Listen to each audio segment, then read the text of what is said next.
मध्य प्रदेश को heart of India कहा जाता है क्योंकि यह बिल्कुल देश के बीचों बीच स्थित है। क्षेत्रफल की दृष्टि से यह भारत का दूसरा सबसे बड़ा राज्य है। इसके चारों ओर महाराष्ट्र, गुजरात, राजस्थान, उत्तर प्रदेश और छत्तीसगढ़ राज्य स्थित है। अगर शहरों की बात करें, भोपाल अपनी 1984 गैस लीकेज के लिए याद रखा जाता है। यहाँ का रानी कमलापति रेलवे स्टेशन भारत का पहला प्राइवेट रेलवे स्टेशन है।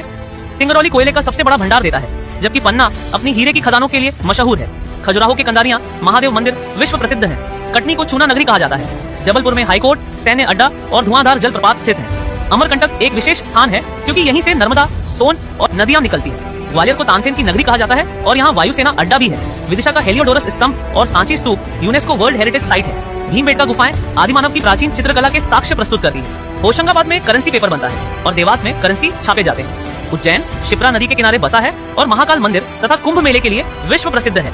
यहीं पर पहली वैदिक घड़ी भी स्थापित की गई थी। इंदौर सबसे विकसित शहर है, जबकि मांडू अपनी बाज बहादुर और रानी रूपमती की कहानियों के लिए मशहूर है। नेपनगर में अखबारी कागज बनता है। अलीराजपुर को एमपी का चेरापूंजी कहा जाता है क्योंकि यहाँ सबसे अधिक वर्षा होती है। आसिरगढ़ का किला दक्षिण भारत का द्वार माना जाता है और मंदसौर अफीम उत्पादन में सबसे बड़ा जिला है। मानचित्र पर देखें तो मध्य प्रदेश में दो प्रमुख पर्वत श्रेणियां हैं, विंध्याचल और सतपुड़ा। विंध्याचल बीच में है, सतपुड़ा दक्षिण की ओर समानांतर चलती है और नदियों में सबसे महत्वपूर्ण नर्मदा नदी है जो अमरकंटक से निकलकर अरब सागर में मिलती है। ताप्ती नदी भी अरब सागर में जाती है। सोन नदी पूर्व की ओर बिहार तक बहती है। मध्य प्रदेश को टाइगर स्टेट कहा जाता है क्योंकि यहाँ सबसे अधिक बाघ पाए जाते हैं। ये अपने वन क्षेत्र और आदिवासी संस्कृति के लिए भी प्रसिद्ध है। मुख्य फसलें सोयाबीन, गेहूं और धान है। ये था मध्य प्रदेश। जय हिंद।